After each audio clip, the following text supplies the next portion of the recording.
To the Daily Dish with New York Times bestselling author Leanne Ely. Putting vibrancy back into your everyday life and feeding your heart, mind, body, and soul. Join us every day at 1 p.m. Eastern for Motivational Monday, Tuesday's Tip, Wise Woman's Wednesday, Thirsty Thursday, Food Fight Friday, and of course Q&A, where no question is off limits, and Soulful Saturday. Here is your host, Leanne Ely, and the Daily Dish.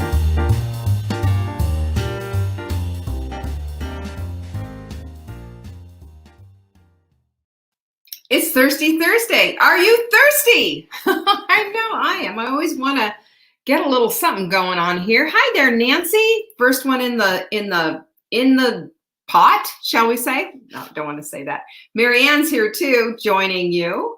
Lindsay and Jenny, and I'm going to believe Amber is on the other side too. We're all here. We're all here ready to dive into the subject matter. Today's subject is going to be really interesting. I can't wait to get your feedback on the whole thing because it's a lot.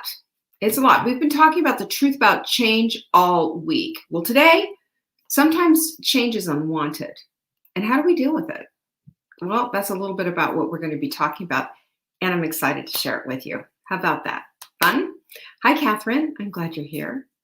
On Monday, September 20th, we're going to do the Gorgeous Skin webinar. And, chances are you haven't seen it. Sign up for it today at savingdinner.com/skin.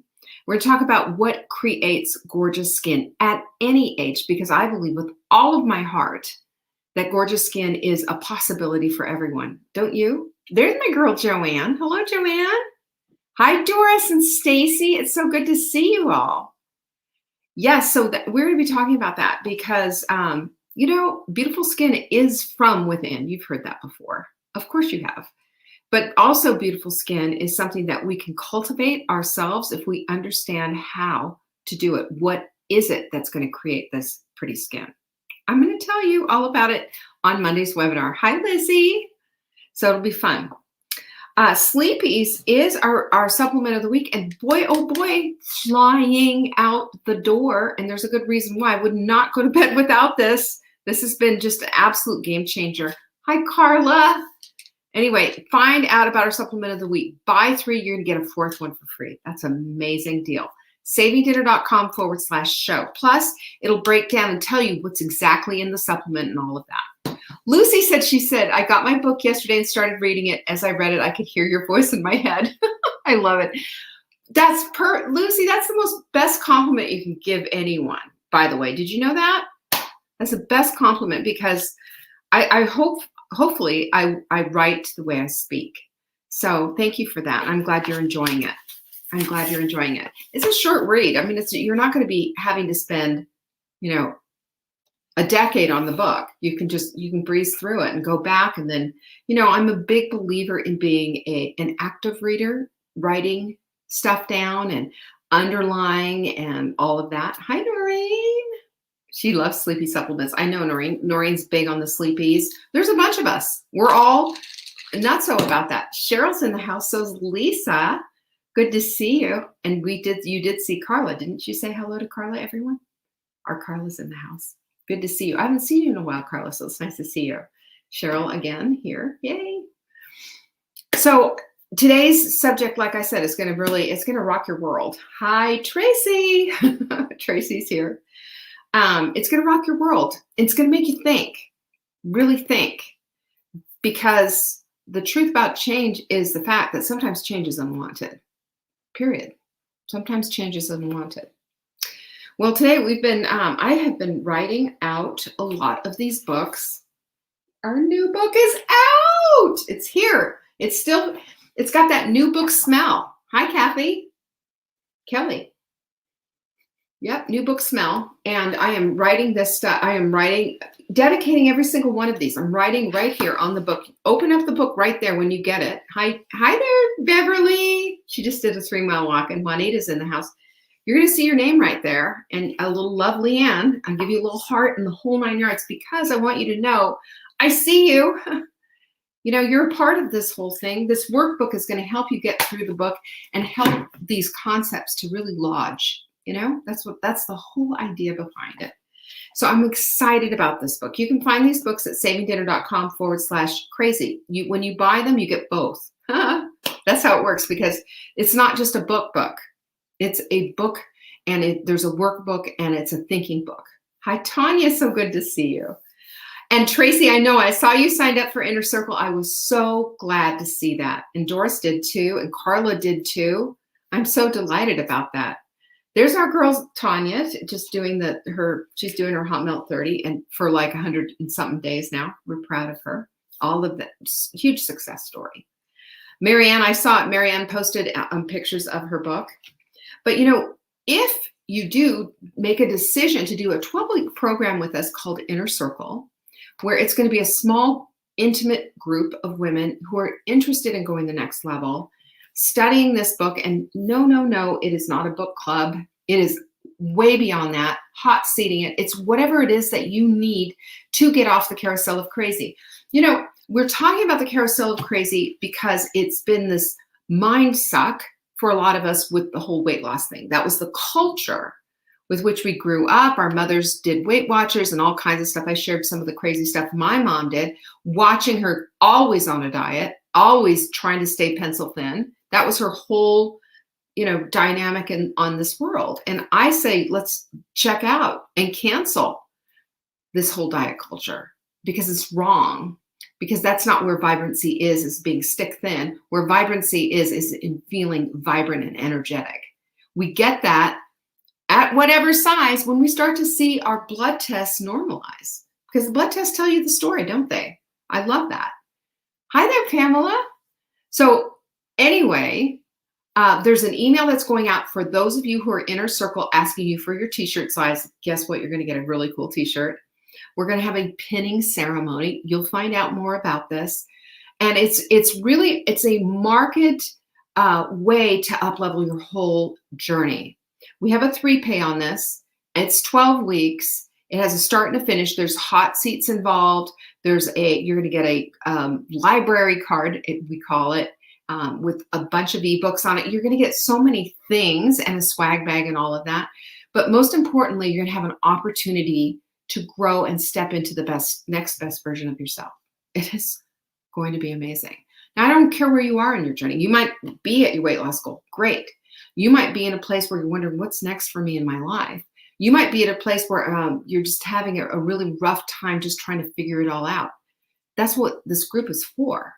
Because the carousel of crazy isn't just about weight. It's about all the things. If we keep doing the same thing over and over again and expecting different results, well, Hey there, Maria Carol. I'm so glad you're here. So cool. So that's why I'm inviting you with our last seats. We only have like 14 more seats left. It's Inner Circle. You can find it at savingdinner.com/circle. Now, I've been asked, I've had a couple of little messages. Are you going to do this again? I don't know, is the answer. And that's an honest answer. That's not to kind of goad you and make you do it. I want you to feel a little scared when you press that button. Yeah, I'm going to do this. I want you to feel a little bit like, ooh, this is outside of my comfort zone. Because that's how we grow. We grow when we push ourselves. Hey, Flynn. Flynn's in Inner Circle too. And I'm just telling you, though, I want you to just go check out the page and read it and just, pray about it. That's all.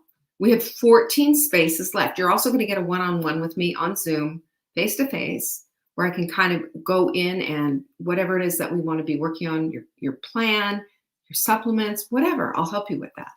savingdinner.com/circle. So Inner Circle, when is Inner Circle starting, Jenny? She'll pipe in. We're going to start probably this next week coming up. And we want to have Inner Circle before the holidays are here, if at all possible. So that's kind of our goal, because everybody gets wrapped up in the holidays. And I see 12 weeks as being the best of all of this, because I've done year-long programs and I've had people for years doing programs, and there's a lot of people who stay with it, but we have a ton of dropouts because a year's a long time. 12 weeks, doable. So what if we condense and make things go boom? That's how we're going to do it. Yeah. I think Jema is on board, Tracy. I'm pretty sure she's joined. Noreen, the Inner Circle email went out. I think it's going out today. So watch your email for it. Jenny's on top of it. Jenny's doing all the things. You know, Jenny, no grass grows under Jenny's feet. Vanessa, hello. I'm glad you're here. So let's just, that I wanted to tell you all about that. And also anybody who was at Full Bloom, don't forget that code is expiring in a few days. Your code is in your email. If you have a question, do not post it here.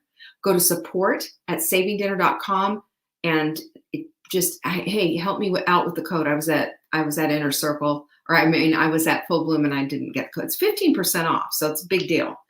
That's number one. And also, if you have questions for Friday, send them into support@savingdinner.com. Question for Leanne on Friday goes in the subject line. Okay? Did you see this? Is this you? How do you know if someone needs encouraging? If they're breathing. Do you need a little encouragement today? I'm thinking maybe you do. Hi, Jeanette. I'm thinking maybe you do. And I'm hoping that this will help encourage those of us who feel a little weary, those of us who've been doing the good work for a while and been, doing things that in order to support and to help others, especially those who are dependent on us, because it can be hard. You know what I'm talking about. So here we go. You ready? The truth is about change. Sometimes it is unwanted. True that? Anyone ever experienced an unwanted change in their lives? I know I certainly have. Viktor Frankl said this. You know who Viktor Frankl is, right? He actually survived the Nazi Auschwitz. He was in Auschwitz. He survived. And he came out of it a completely different person with a completely different perspective. So when he says any of his quotes, put extra weight on them, because this is a man who survived and lived through terror, absolute abject terror. Hi, Corliss. He says, when we are no longer able to change a situation, we are challenged to change ourselves. In the context of Auschwitz, what does that say to you? We are challenged to change ourselves, aren't we? We are, because when we have an unwanted change, it's an uninvited change. It's something we didn't sign up for. And, many times the change, or even the changes that we're facing, never in a million years is that something that we want. Never in a million years. But yet here it is, and it's something that we are having to deal with. So sometimes it's facing a loved one's illness, or your own even. I know Joanne, I often speak about Joanne and the selfless work that she's doing to love her father up as he's going through, his illness. And an elderly parent, a lot of us have done that. I've done that with my mother, and a lot of you have done that with your parent. You know what I'm talking about when you say an unwanted change. I had a girlfriend of mine whose mother just passed, who had Alzheimer's, and boy, years and years and years.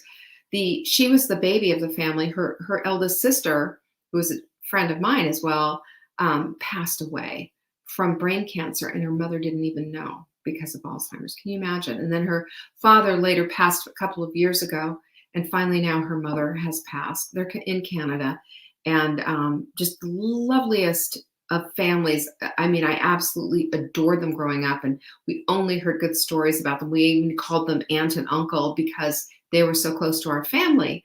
And I know the tragedy that Alzheimer's brings, and the tragedy of all that long-term care. But that was an unwanted challenge in their family. Death is an unwanted challenge and an unwanted change in your family when you have to redefine yourself as who you are if you lose a spouse. My friend Christina Rasmussen, who wrote the book Second First, by the way, anybody who's a widow or has been through a real tragic divorce, or sad divorce or whatever, but any kind of a change, dramatic change like that, I highly recommend her book, because it helps you learn how to grieve in a way that's going to help you with your current life. And she doesn't diminish grief and say, get over it. She understands and holds place for it. That's what I love about her book. And I strongly recommend it to everyone. It's an amazing book. A divorce or a breakup is kind of a tiny death, isn't it? Because it changes everything up. An unplanned pregnancy, that could be like, oh my gosh, I had a girlfriend, she turned 40 and found out she was pregnant with her third child, not expecting it. It changed everything, and it changed all of her. This is many years ago. It changed the whole way that she did everything, including, they were building a house and they changed that up as well. Or infertility, that changes things up as well, doesn't it? You either cope with not having children, you adopt, or you do something, but everything, that's an unwanted change. It's an unwanted change. And how about a pandemic? Anyone? Pinkies up on that one. Nancy, Nancy, you would love this book. It's called Second First. Second First. She's been a widow for 21 years. But when you have a good marriage and a good partner, that loss is grave and profound. Even 21 years later, right? You don't get over someone. You don't get over your grief. My girlfriend who lost her little girl, 12 years old. I've told you that story, coming across the room and fell into her mother's arms and died. She had some kind of a heart, it's a prolapse, prolapse. I don't even know what it is. But you understand what I'm saying, right? Nobody is prepared for that kind of unwanted change. No one is. So what do we do when we get it? Well, I will just say this. We've all been in places where maybe less dramatic, where you're in a traffic jam suddenly. Can you control the traffic? You cannot. You're at an outdoor wedding. I was at an outdoor wedding and it started raining and just ruined everything. The bride's beautiful dress was just drenched in mud and what have you. Can you control that? No. And poor woman, she's just sitting there broken down in tears. I get it. Her idyllic, beautiful wedding destroyed with a thunderstorm. And the past is something we can't control. You know that, right? The future somewhat, but somehow or whatever, we can also have a say in so. Other people's minds, we have no way to change their minds. We can't manipulate. We are not God. This is beyond control. But the big stuff we're talking about, though, leaves us with these feelings of helplessness and out of control and even very unprepared. How do you prepare? It's like, and I'll use, again, I will say this, Nancy, who had an excellent marriage and had lost her husband 21 years ago, she didn't take classes to become a widow. She learned along the way how to live without him, unfortunately. And I'm sure there was a lot of ups and downs, and there are probably still times where she cries. How can you not? We celebrate. I mean, in today's day and age where there's so much negativity and everything, you look back and you can see this beautiful marriage. Good grief, of course. Of course you celebrate. But we're all affected in different ways. That's just the whole thing. And when we have a change afoot that's come, an unwelcome change afoot, it affects us, heart, mind, body, and soul. All the way around the block. So there are 5 things that we can control, and that's the things that we're going to be talking about today. Because you cannot control the event itself, but there are 5 things that are within your own control. We're going to be talking about that. I'm also going to be talking about some things that you want to, some tactics to use, because there's always an answer, isn't there? We find a way, don't we? We Diana and I our way through things. That doesn't mean it's without pain. That doesn't mean that it's not without searing pain even. It just means that we understand that there are solutions if we seek them. That's it. There are always solutions if we seek them. And we're also going to talk about, this is the biggie that I want to talk about, the difference between venting and complaining. Because I believe that there's 2 different ways of going about this. And we're going to talk about what that's all about, because I think this is absolutely critical. Okay? So here's 5 things that you can control. Keep this in mind as we're going through the subject matter. 1 is your attitudes. Your attitude, you have control over that. No one else does, unless you hand the keys to your car over to someone else. And even so, ultimately, you can turn it off and on. Your attitude is yours, no one else's. Your thoughts, your resolve, all of that belong to you. Yes, you can control them. No, you're not being pushed and pulled so that you're just completely out of control. No one is.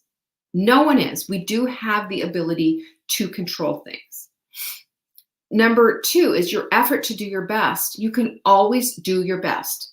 Now, when Elizabeth, oh gosh, of course I'm thinking, why can't I think of her last name? You remember she was the Ecuadorian missionary, Elizabeth Elliot. When she was in Ecuador, her husband got speared to death by, the misunderstanding, thinking he was some kind of a, creepy god or something, somebody who had to be killed. And she stayed with her little 18-month-old daughter at the time and kept going through. And they asked her, how did you manage all of this in a strange land and she was doing translations and working all of this, doing all this, amazing work. She said, I did the next thing. She just did the next thing, because sometimes routine is the absolute panacea to raging, searing pain. The fact that you have to do something, the fact that the dog needs to be fed and walked is a gift. So that is, I think, important, your effort to do your very best. Number 3 is your actions to stay loving. Sometimes in the midst of pain and in the midst of unwanted change, we don't want to be loving. We just want to be to ourselves and we want to cocoon in and everybody stay away. We can still be loving and we can still cocoon in a little bit if we need to, if that's our process mode or whatever. But it doesn't mean that we need to be rude and we need to push away and we need to scream at people and all of that. We can still contain our feelings enough to be loving. And our reactions, how do we meet these new things that we don't want? How do we meet them? Oftentimes it's with shock. Oftentimes it's with, I don't even know what to do. And you feel completely dumbfounded, confounded. What am I going to do? How am I going to handle this? I have no idea where to go next. But your reaction and staying calm and staying, of course, you're going to have whatever your reaction is, you're going to have that reaction. You don't need to live in it. You can also bring it back and just recognize and realize that, yes, you are going to need time and space to process stuff, but sometimes we don't have the luxury of doing that. If somebody shows up, if you are suddenly dealing with somebody who's ill, I didn't have the time to really process moving my mother across country and taking care of her. It was like that had to be. She was in trouble, I looked at everything. I talked about everything. I did what I needed to do, but she was in trouble. She was in trouble. She needed someone caring for her. Who's going to do it? What did she want? How could we do this? And you have to shift carefully. And what I kept looking at, and it saved my bacon from losing it because I was scared. I was fearful even. Like, what is this going to look like? How's this going to impact her and impact me? And what's this going to look like? And all of it. I mean, there's a lot of questions that I had, a lot of unanswered stuff, but I knew I couldn't leave her how she was. Someone needed to take care of her, and I knew she wanted to be with me too. I knew that's what it was, that she wanted to be with me. So I became solution oriented. I didn't look at the problem and just say, well, there's nothing I can do about it. She's just going to have to stay here. We'll just have to get some kind of a caregiver and then to take care of her and abandon my mother. Are you kidding me? But when the time she needed me most, I was there for her. And I didn't know what it was going to look like. And it scared the living daylights out of me. But I did it anyway. And so do you, because that's what loving, wise women do. We step up in a time of need. And especially when it's somebody like your elderly parent. It's your time to change their diapers sometimes. But yesterday, if you recall, we talked about the wisdom of patience. Because in the process of change, it's the only thing that undergirds all of this all of this problem. It's the only thing. Patience is super helpful when you're trying to lose weight. Patience is super helpful when you're trying to take care of an elderly parent. Super helpful if you're trying to wait for an adopted baby to come to your house or whatever else it is that is on your plate. We all have the opportunity to sit at the feet of wisdom and to contemplate what's next and pray about it and pursue wisdom as we contemplate the change. And, and I will say this again, because, sometimes it's an abrupt change. It's abrupt and you don't have the time to sit and process it. I couldn't say to my mom, hey, sit tight for a month. I'll be back after I process this. And it just wasn't there. I had to go bump, and make my, go through the whole thing. And that's why being solution oriented saved a lot of time, really. And I did have some times where it was just like, what have I gotten myself into? This is too much. How am I going to process this? And it did, end up being too much. And I did have to end up moving her to a full-time care facility because she just, I couldn't do it all. But the point was that wasn't what I needed to be looking at the time. I needed to be looking at what does my mother need right here, right now, today. And that's what prompted me and took me to the next thing and to the next thing. I did the next right thing, just like Elizabeth Elliot said. So what do we do? Hi, Mary. What do? Number one, we have to accept it. You don't have a choice. This isn't multiple choice living here. It's come your way. It's on your plate. Now, what are you going to do with it? You can't say, well, if only this didn't happen, if only my mom didn't smoke, this wouldn't be happening. Or I can't handle this whole thing because, I've got a life to live too. Do we do that? Of course not. We step up, we accept it. And we also accept the fact that our feelings, our processing, our whatever needs to be put maybe on a side burner. I still had a lot of stuff that I had to process. And believe me, I talked to a professional about it. It's just like, this is a lot. What? This is, I don't know what I'm going to do. You don't have the luxury, though, of telling somebody who's in a crisis to just hold it while I get my act together, But there is room for your process as long as you understand, what, I can go through all of this and maybe I'll have a little meltdown later, but it's okay. Because what's the most important thing here is that we're in the midst of an unwanted change and we're moving on it. We're taking action on it because we're called to this. So number 2 is support. Support.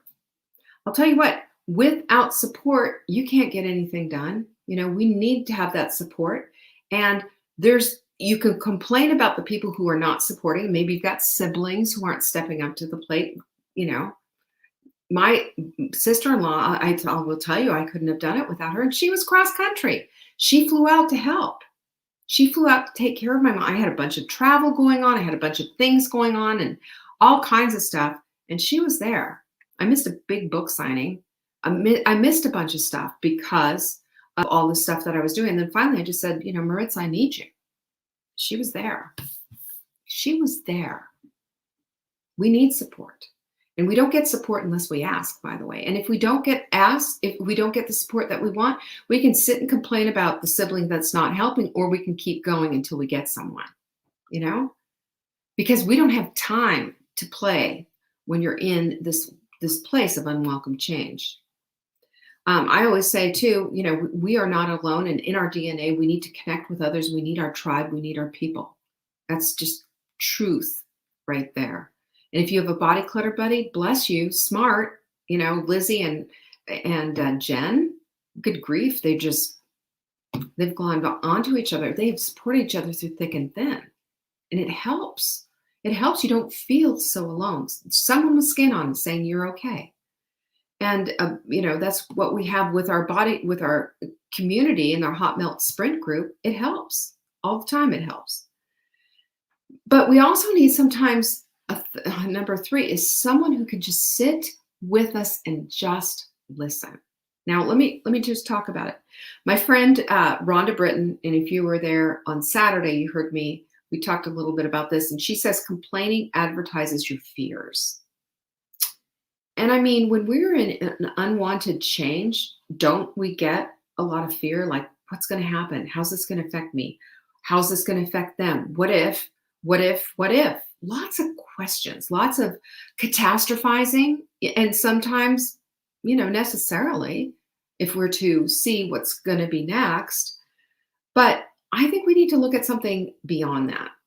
And that is understanding the difference between complaining and venting. Okay? Now, this is critical.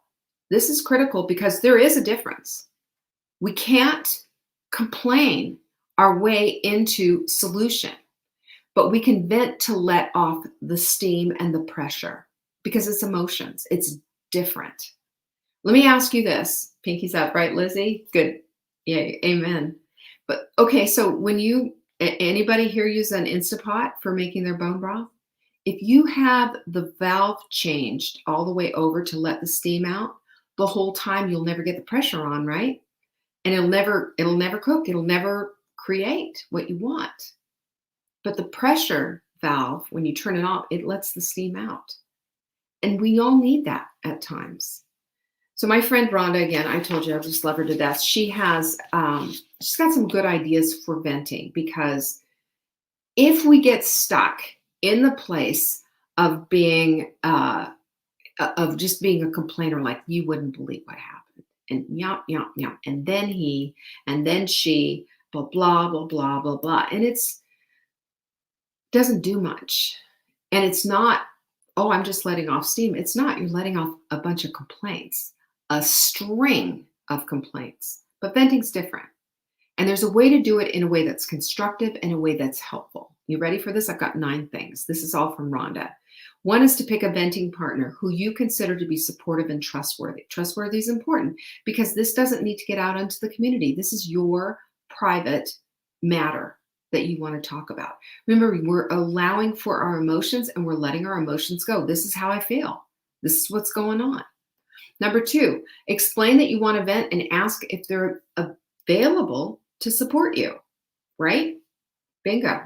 Number 3, establish a mutually agreed upon time and a time limit for the session, because danger, this could turn into a complaining session. And you want to vent. You want to be very set on your emotion and allowing it to go. I'm overwhelmed. I'm upset. I don't know what's next. Those kind of things. That's not complaining. That's just a reality of this new thing that you're having to deal with. And then you clarify what you want your venting partner to do. So a lot of times it's just, you just need to talk. You don't need them to interject and stop you and say, wait, I know what you should do here. This is my advice. Oh, I know, this is my, and let me sidebar this. One of my complaints is having somebody say, oh, I know exactly what you mean. When my mom, blah, blah, blah. It was interesting when my mom passed. I had a lot of people telling me about their stories about their moms passing or their parent passing. I just went through that. And then this big long paragraph about their whole thing. It doesn't feel like it was about me. At that moment, I needed it to be about me and my grief, not theirs. You hear me? We don't need to compare our stories. We just need to say, I am so sorry. I'm praying for you. I love you, and support and encourage. And then later, a couple of weeks later, maybe offer, this book really helped me. Or if there's anything I can do, when I was going through this with my mom, this was something that helped me. That's how we layer it in so that we can be supportive and kind. But remember, when somebody has gone through something, unless they're asking for the story, a lot of times what they're just saying is just, here I am and I'm raw and I'm beat. I've just been through something tragic and awful.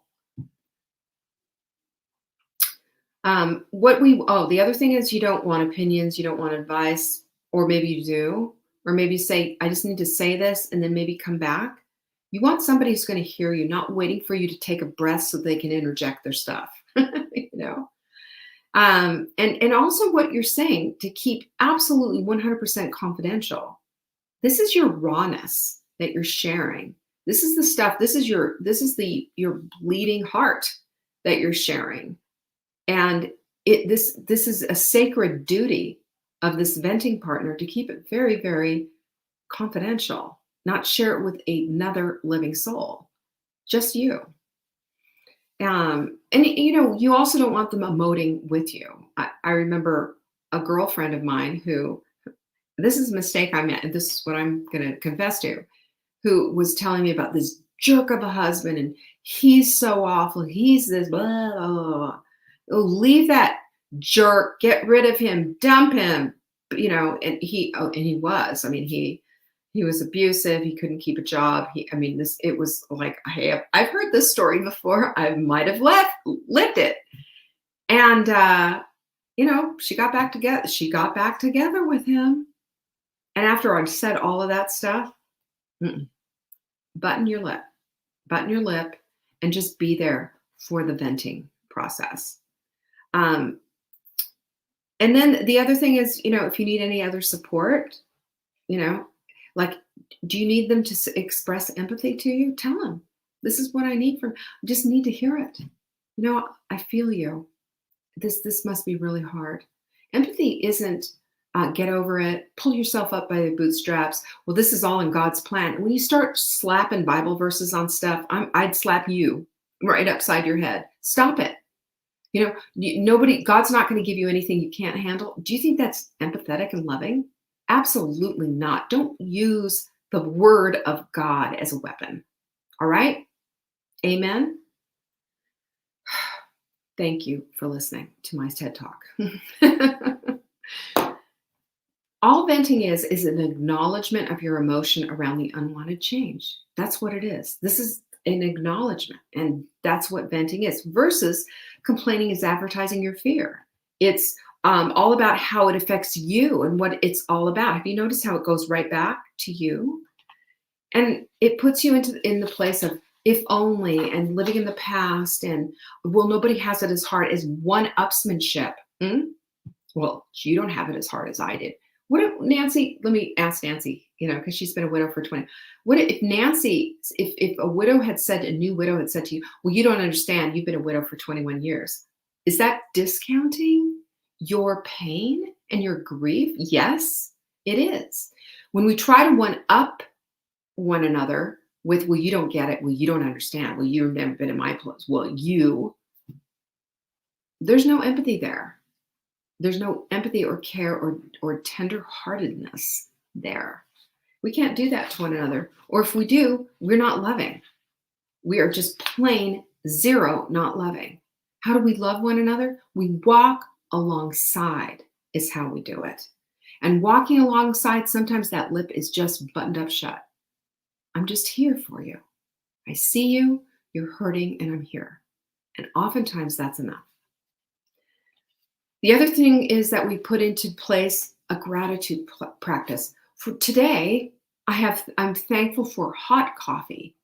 I hardly slept last night, and here's this fabulous cup of coffee. At least I have this, sometimes we get down to, gosh, what can I be thankful for? When I'm just completely overwhelmed with grief, or I'm completely overwhelmed with trying to figure out what I do next. Gratitude is it, and it helps.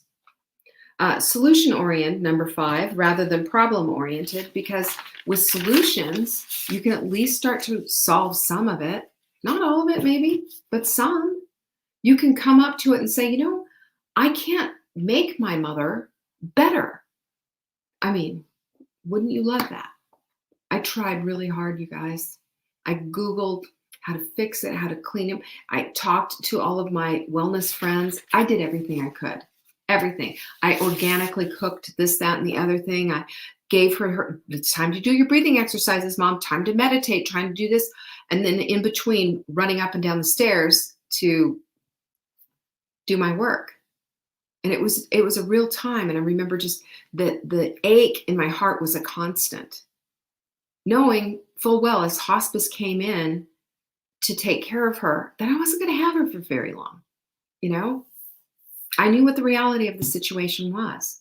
And we do the best that we can with what we've got. That's all we can do. That's all we're called to do. But I just want you to see that there is power, and there are things that you can do, and that you are not held against your will against a wall, and it's just overwhelming, all consuming, and that's it. Not true. Even with unwanted change, you're better than that. You have resources, you have community, you have the wherewithal within. Check yourself at the door if you need to, and check how your heart is toward others and toward this situation. Your heart has to be open and tender, loving, connected. That's how we get to the place of solution. It's also how we get to the place of resolve. Because oftentimes with these unwanted changes, we can't change it. There's no changing somebody who's, been in a car accident and has lost a leg. You can't grow the leg back. You got to adapt new to what the truth is and what your new reality is. And that's where we all are. We all have a new reality.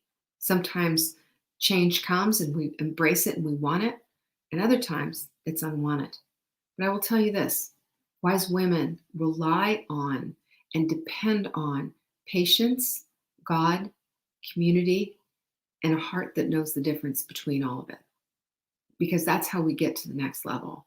And that's how we live in a way that's honoring to the one who made us. Because we're here on purpose and for purpose. And sometimes on purpose means, and for purpose means, is taking care of someone that we just don't know what to do with next. But we get through it, don't we? I hope that was helpful for you. I don't know. Maybe yes, maybe no. And I used something that I had to deal with. But you can look in your life. Do you have an unwanted change? Is there something there that you're just having a really hard time dealing with? You can do it. You can figure out the next steps. You can Diana and I your way through. I have complete confidence in you because you're a wise woman. So there. Pinkies up.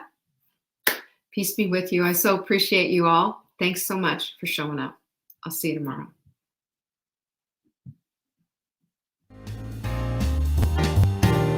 Thanks for watching. You can find us on YouTube on the Saving Dinner channel or on the Saving Dinner Facebook page. Check back daily for new episodes, Monday to Saturday at 1 p.m. Eastern. If you missed the live show, you can watch the replay.